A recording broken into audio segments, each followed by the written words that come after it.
Good morning friends, आपका स्वागत है हमारे YouTube channel learning point with Abhishek में डेली स्टेनो डिक्टेशन के लिए 80 शब्द प्रति मिनट डिक्टेशन स्टार्ट।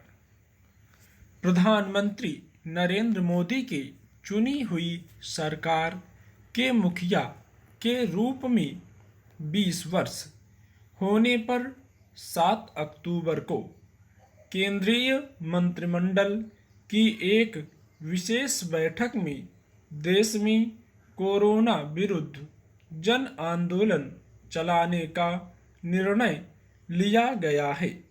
केंद्रीय सूचना और प्रसारण मंत्री प्रकाश जावड़ेकर के अनुसार ठंड का मौसम आ रहा है, इसलिए कोरोना को लेकर जन आंदोलन शुरू किया गया है।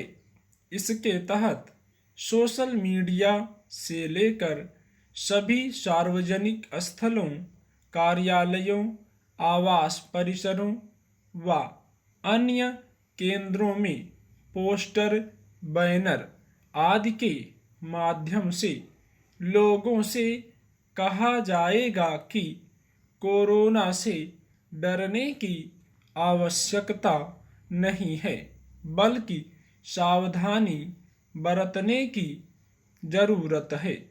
कैबिनेट की इस विशेष बैठक में सबसे पहले मोदी को चुनी सरकार का नेतृत्व करते हुए लगातार 20 वर्ष में प्रवेश करने पर बधाई दी गई। मोदी 7 अक्टूबर 2001 को पहली बार गुजरात के मुख्यमंत्री बने थे। लगभग 13 साल तक मुख्यमंत्री रहने के बाद वे मई 2014 में देश के प्रधानमंत्री बने और 2019 के लोकसभा चुनाव में उन्होंने सत्ता में फिर से वापसी की। बहरहाल, जावड़ेकर ने कहा कि जब तक कोरोना की वैक्सीन नहीं है, इसका त्रिसूत्री बचाव ही एकमात्र हथियार है। मास्क पहनने, दूरी रखने और हाथ धोने से बचाव हो सकता है। गौरतलब है कि पिछले दिनों केंद्रीय स्वास्थ्य मंत्रालय ने भी अक्टूबर व दिसंबर में आने वाले त्योहारों को देखते हुए दिशा निर्देश जारी किए हैं।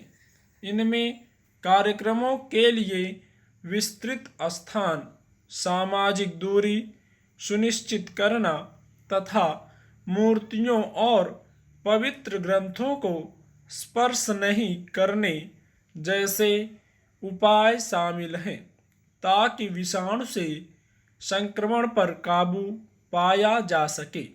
मंत्रालय के अनुसार केवल निषिद्ध क्षेत्रों के बाहर ही त्योहारों के लिए अनुमति दी जाएगी। वहीं प्रतिबंधित क्षेत्रों के निवासियों को अपने घरों के अंदर ही त्योहार मनाने और बाहर नहीं निकलने के लिए प्रोत्साहित किया जा सकता है। ऐसे में यह महत्वपूर्ण है कि इस तरह के आयोजनों के लिए आवश्यक निवारक उपायों का पालन किया जाए। ऐसे कार्यक्रम एक दिन या एक सप्ताह या उससे भी अधिक समय तक चलते हैं। SOP में कहा गया है कि जहां तक संभव हो, रिकॉर्ड किए गए भक्ति संगीत या गाने बजाए जाएं और गायन समूहों को अनुमति नहीं दी जानी चाहिए। AOP के अनुसार भौतिक दूरी के मानदंडों को ध्यान में रखते हुए कार्यक्रम स्थलों में सभी स्थानों पर उचित चिन्ह होना चाहिए। साथ ही केवल उन कर्मचारियों और आगंतुकों को ही आने की अनुमति दी जाए जिनमें संक्रमण के लक्षण नहीं हैं। सभी कर्मचारियों और आगंतुकों को प्रवेश की अनुमति तभी दी जाएगी जब वे मास्क का उपयोग कर रहे हों। हर समय न्यूनतम 6 फुट की भौतिक दूरी का पालन करने को भी कहा गया है। कई दिनों या हफ्तों तक चलने वाले कार्यक्रमों में हमेशा एक जैसी भीड़ नहीं होती है। आमतौर पर दिन के कुछ घंटों में ही भीड़ ज़्यादा होती है। एसओपी के अनुसार कार्यक्रम की योजना इस प्रकार से बनाई जानी चाहिए ताकि भीड़ को नियंत्रित रखा जा सके और सुरक्षित सामाजिक दूरी का पालन हो सके। स्टॉप।